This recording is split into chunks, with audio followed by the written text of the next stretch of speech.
दोस्तों आज के अपडेट में काफ़ी इंपॉर्टेंट डेवलपमेंट्स है। यूके में एक तरफ न्यू वीज़ा ब्रेक सिस्टम आया है जो ओवरसीज हेल्थ केयर रिक्रूटमेंट को स्लो कर सकता है, और दूसरी तरफ असाइलम सीकर्स के लिए एनएचएस रूल्स का रास्ता खोला गया। एनएचएस स्टाफ के लिए अप्रैल से सैलरी राइज भी है। इंडिया में पंजाब नर्सेस स्ट्राइक और केरला वेज डिस्प्यूट फिर से प्रेशर क्रिएट कर रहा है। साथ ही वर्कफोर्स गैप, नेग्लिजेंस एक्शन और हॉस्पिटल सेफ्टी कंसर्न्स भी सामने आए हैं। ग्लोबल साइड पर नर्सिंग डेट सपोर्ट, ऑस्ट्रेलिया में staffing linked patient safety concern और 2 इंस्पायरिंग लीडरशिप स्टोरीज भी है। और आज का फोकस ऑफ द वीक है नर्सेस अच्छे लीडर्स कैसे बन सकते हैं। तो अगर आप इस चैनल पर पहली बार आए हैं तो आपको बता दूं कि मेरा नाम है मधु और मैं इस चैनल पर नर्सेस के रिलेटेड, अब्रॉड नर्सिंग के ऊपर, यूके के नर्सिंग के ऊपर वीडियोस बनाता हूं। अगर आपको इन सारे टॉपिक्स में इंटरेस्ट है तो आप इस चैनल को सब्सक्राइब करना कंसिडर कर सकते हैं और इस चैनल के दूसरे वीडियोस को भी चेकआउट कर सकते हैं। तो बिना किसी देरी के इस वीडियो को हम शुरू करेंगे। सबसे पहले हम देखेंगे यूके इमिग्रेशन न्यूज के बारे में। यूके का नया वीजा ब्रेक मैकेनिज्म। दोस्तों सबसे पहली अपडेट यूके इमिग्रेशन साइट से आ रही। यूके ने एक नया वीजा ब्रेक मैकेनिज्म इंट्रोड्यूस किया जो स्पॉन्सर्ड ओवरसीज वर्कर्स को अफेक्ट करेगा और इसमें हेल्थ केयर रिक्रूटमेंट भी इनडायरेक्टली इम्पैक्ट हो सकता है। अब सिंपल भाषा में समझे तो ये कोई हायरिंग बूस्ट नहीं, ये एक्चुअली एक रिस्ट्रिक्शन टाइप सिस्टम मेजर है। इसका मतलब ये है कि सिस्टम लेवल पर यूके फ्यूचर में ओवरसीज इनफ्लो को कंट्रोल या स्लो करने की डायरेक्शन में मूव कर रहा है। नर्सेस के लिए ये क्यों इंपॉर्टेंट है? क्योंकि बहुत सारे इंटरनेशनल नर्सेस यूके में स्पॉन्सर्ड रूट से आते हैं। अगर सिस्टम टाइटर होता है तो रिक्रूटमेंट स्पीड, अप्रूवल या फ्यूचर इनफ्लो पर प्रेशर आ सकता है। नेक्स्ट है असाइलम सीकर्स अब एनएचएस रूल्स में काम कर सकते हैं। होम ऑफिस ने रिस्ट्रिक्शन लिफ्ट की है जिनकी वजह से कुछ असाइलम सीकर्स पहले एनएचएस में काम नहीं कर पा रहे थे while waiting for a decision. अभी कंफर्म्ड ये है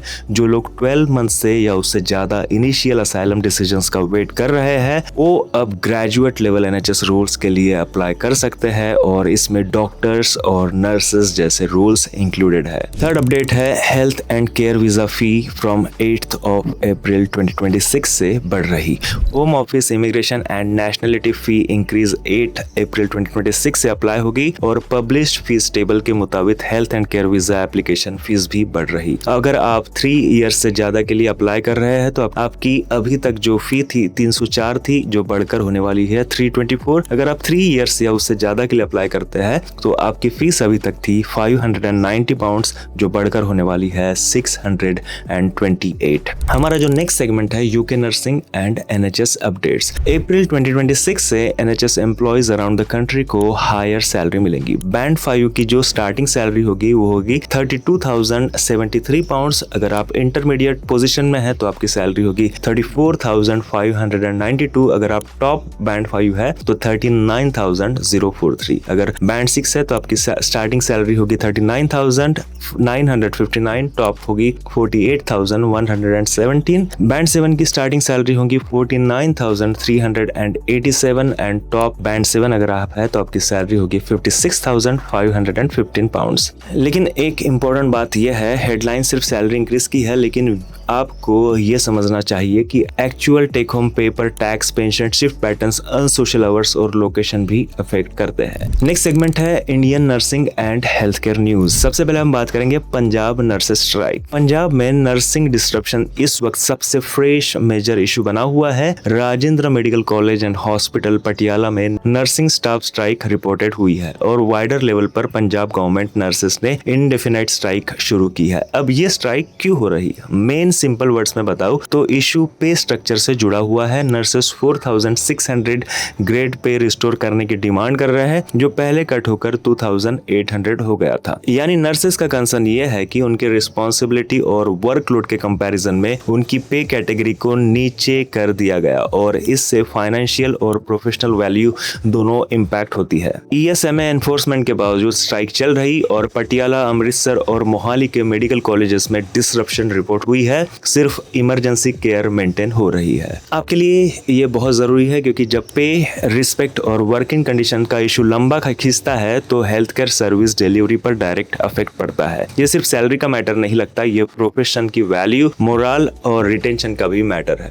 नेक्स्ट अपडेट है केरला से। केरला का long running private hospital nurses wage conflict अभी भी फुल्ली रिसॉल्व नहीं हुआ। कोर्ट लेड नेगोशिएशन और मीडिएशन एफर्ट्स के बाद भी पे डिस्प्यूट कंप्लीट सेटल नहीं हुआ और अगर एजिटेशन फिर से बढ़ता है तो हॉस्पिटल फंक्शनिंग पर प्रेशर वापस आ सकता है। सिंपल भाषा में समझे तो इसका मतलब क्या है, ये प्रॉब्लम इतनी लंबी इसलिए चल रही क्योंकि नर्सिंग वेजेस और एक्सपेक्टेशन के बीच गैप बना हुआ है और मीडिएशन के बाद भी फाइनल एक्सेप्टेबल सॉल्यूशन सब तरफ से सेटल नहीं हुआ। आपके लिए इंपॉर्टेंट है क्योंकि जब nursing wage disputes repeatedly return करते हैं तो वो एक डीपर इशू को शो करते हैं। प्राइवेट सेक्टर में नर्सेस की पे वैल्यू और सस्टेनेबिलिटी पर अभी भी टेंशन है। ये स्टोरी हम पिछले 5 वीक्स से कवर कर रहे हैं। नेक्स्ट न्यूज है मध्य प्रदेश से एक disturbing health care related incident सामने आया है जहां पेशेंट पोचिंग को लेकर हॉस्पिटल के पास violent situation including gun fire report हुई। अब सिंपल लैंग्वेज में पेशेंट पोचिंग का मतलब क्या है, यानी different private health care providers के बीच पेशेंट को अट्रैक्ट, डाइवर्ट या कैप्चर करने की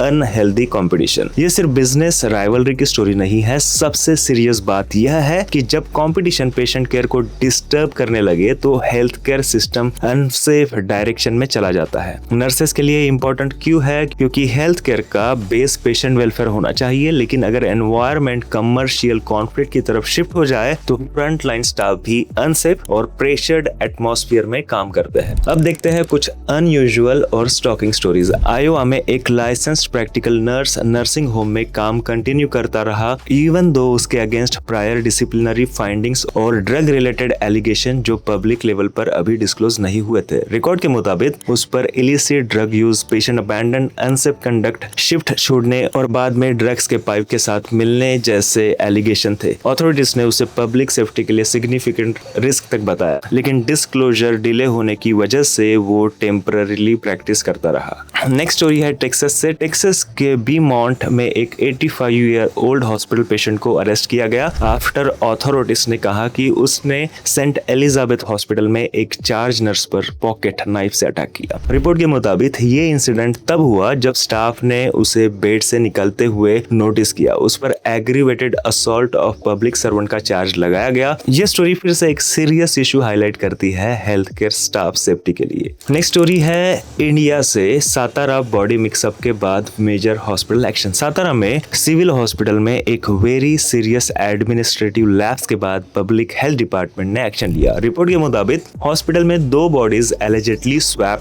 हो गई। एक फैमिली गलत बॉडी को क्रेमेशन के लिए भी ले गई थी बिफोर एरर डिस्कवर हुआ। इसके बाद सिविल सर्जन को सस्पेंड किया गया और पोस्टमार्टम डिपार्टमेंट के 2 स्टाफ मेंबर्स को भी सस्पेंड किया गया। अब सिंपल लैंग्वेज में ये इंसिडेंट दिखाता है कि हॉस्पिटल सिस्टम में आइडेंटिटी वेरिफिकेशन और मॉर्चुरी हैंडलिंग कितनी सेंसिटिव चीजें होती है। हमारा नेक्स्ट सेगमेंट है global nursing news. Global site पर एक positive workforce support story I है। यूएसए में नर्सेस को स्टूडेंट डेट रिपे करने के लिए हेल्प के लिए 1 मिलियन डोनेशन दिया गया। इससे यह सिग्नल मिलता है कि नर्सिंग प्रोफेशन के अंदर फाइनेंशियल स्ट्रेन और रिटेंशन चैलेंज को अब ओपनली रिकॉग्नाइज किया जा रहा है। सिंपल भाषा में इसका मीनिंग नर्सिंग शॉर्टेज और रिटेंशन सिर्फ स्टाफिंग नंबर का प्रॉब्लम नहीं है, फाइनेंशियल बर्डन भी नर्सेस को प्रोफेशन में टिके रहने या लीव करने में रोल प्ले करता है। अभी ग्लोबल नर्सिंग न्यूज में हमारे पास 2 काफी इंस्पायरिंग स्टोरीज है। फर्स्ट स्टोरी, एम्स दिल्ली की नर्सिंग स्टूडेंट बनी नेपाल की हेल्थ मिनिस्टर।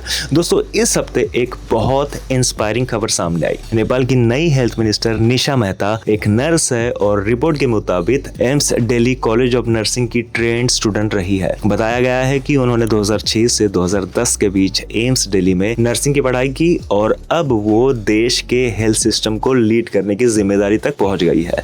अब आपके लिए इसका सिंपल मतलब क्या है, ये सिर्फ अपॉइंटमेंट न्यूज नहीं, ये एक मैसेज है कि नर्सिंग बेडसाइड तक लिमिटेड प्रोफेशन नहीं है। हमारे इंडिया और साउथ एशिया में कई बार नर्सिंग को सिर्फ सपोर्ट रोल की तरह देखा जाता है, लेकिन ये जर्नी दिखाती है कि नर्सिंग बैकग्राउंड वाले प्रोफेशनल पॉलिसी, गवर्नेंस और नेशनल डिसीजन मेकिंग लेवल तक जा सकते। आपके लिए टेक अवे क्या है? आज का वार्ड एक्सपीरियंस कल की लीडरशिप बन सकता है। नर्सिंग सिर्फ जॉब नहीं, मैनेजमेंट, पब्लिक हेल्थ, पॉलिसी और लीडरशिप का भी रास्ता खोल सकती है। और दोस्तों एक और पावरफुल अपडेट है इंग्लैंड से। फॉर्मर चीफ नर्सिंग ऑफिसर सारा मुलैली अब आर्क बिशप ऑफ कैंटरबरी बन चुकी है। ये हिस्टोरिक भी बताया गया है क्योंकि वो चर्च ऑफ इंग्लैंड की first female arc bishop of Canterbury है। उनकी इंस्टॉलेशन 25 मार्च 2026 को कैंटरबरी कैथेड्रल में हुई। अब ये आपके आपके लिए इम्पोर्टेंट क्यों है? क्योंकि उनका बैकग्राउंड नर्सिंग लीडरशिप से आता है। वो पहले chief nursing officer for England रह चुकी। यानी मैसेज सिंपल है, नर्सिंग लीडरशिप का इम्पैक्ट हॉस्पिटल के अंदर ही खत्म नहीं होता। Communication, compassion, public trust, crisis leadership, ये सब नर्सिंग से निकली हुई क्वालिटीज सोसाइटी के टॉप रोल्स तक जा सकती है। कभी कभी लोग नर्सिंग को सिर्फ बेड साइड तक देखते हैं, लेकिन सारा मुलाली की जर्नी दिखाती है कि नर्सिंग लीडरशिप सोसाइटी के सबसे सीनियर रोल्स तक पहुंच सकती है। हमारा फोकस ऑफ द वीक भी यही है कि नर्सेस एक अच्छे लीडर कैसे बन सकते हैं। आज जो 2 इंस्पायरिंग स्टोरीज हमने देखी, निशा मेहता और सारा मुलाली की, उनसे एक बहुत क्लियर मैसेज आता है, लीडरशिप सिर्फ टाइटल से नहीं बनती, क्वालिटी से बनती है। अब सवाल है, नर्स एक अच्छा लीडर कैसे बन सकता है? सबसे पहले हमें ग्राउंड रियलिटी को समझना है और हमें अपना कम्युनिकेशन काफी स्ट्रांग बनाना है, कंपैशन और फर्मनेस को बैलेंस करना है, टीम को अपलिफ्ट करना है, अकाउंटेबिलिटी लेना है, बिगर पिक्चर देखना है। नर्सिंग लीडरशिप टाइटल से शुरू नहीं होती, डेली प्रैक्टिस से शुरू होती है। आप पेशेंट को कैसे ट्रीट करते हो, टीम से कैसे बात करते हो, प्रेशर में कैसे रिएक्ट करते हो और ट्रूथ के साथ कितने खड़े रहते हो, वही लीडरशिप का बेस है। नेक्स्ट सेगमेंट है government jobs in India. First है उत्तर प्रदेश में doctor Ram Manohar Lohia institute of medical science के लिए 665 नर्सिंग ऑफिसर्स के अपॉइंटमेंट लेटर अनाउंस किया है। इसका पर्पस गवर्नमेंट हॉस्पिटल में स्टाफिंग स्ट्रेंथन करने का है। नेक्स्ट जॉब है काकीनाडा डिस्ट्रिक्ट और चंडीगढ़ NHM रिक्रूटमेंट नोटिस। और थर्ड जॉब है ACTREC Navi Mumbai staff nurse. इसमें वॉक इन इंटरव्यू है and the interview date is 9 April 2026। Fourth job है AIIA New Delhi staff nurse. All India Institute of Ayurveda New Delhi में staff nurse recruitment है। 7 vacancies है, 35 years as limit है और last date to apply is 14th of April 2026। Abroad nursing job में एक news है UAE से। UAE ने एक लाइसेंसिंग रिफॉर्म अनाउंस किया है जिसमें कुछ रोल्स के लिए 6 मंथ्स एक्सपीरियंस रिक्वायरमेंट रिमूव किया गया है और इसमें रजिस्टर्ड नर्सेस और असिस्टेंट नर्सेस भी इंक्लूडेड है। इसी अनाउंसमेंट में ये भी इंक्लूड किया गया है कि मेडिकल यूनिवर्सिटीज के फैकल्टीज मेंबर्स को हेल्थ केयर फैसिलिटी में प्रैक्टिस करने की परमिशन मिलेगी। हमारा नेक्स्ट सेगमेंट है रिसर्च ऑफ द वीक। आज की रिसर्च अपडेट का टाइटल है ranking retention factors and exploring preferred action for retention across nursing सब ग्रुप्स। ये BMC नर्सिंग में 1 अप्रैल 2026 को पब्लिश हुई है। एक न्यू क्रॉस सेक्शनल स्टडी है फ्रॉम 2 यूनिवर्सिटी हॉस्पिटल्स। अब सिंपल लैंग्वेज में ये स्टडी क्या कह रही, इसका मेन पॉइंट ये है कि नर्सिंग रिटेंशन को सिर्फ एक सिंगल रीजन से एक्सप्लेन नहीं किया जा सकता। हर सब ग्रुप के नर्सेस अलग चीजें को प्रायोरिटी देते हैं, यानी सबके लिए सेम रिटेंशन सॉल्यूशन काम नहीं करता। इसलिए ये स्टडी यूजफुल है क्योंकि ये सिर्फ पे मैटर्स वाली बेसिक हेडलाइन से आगे जाती है।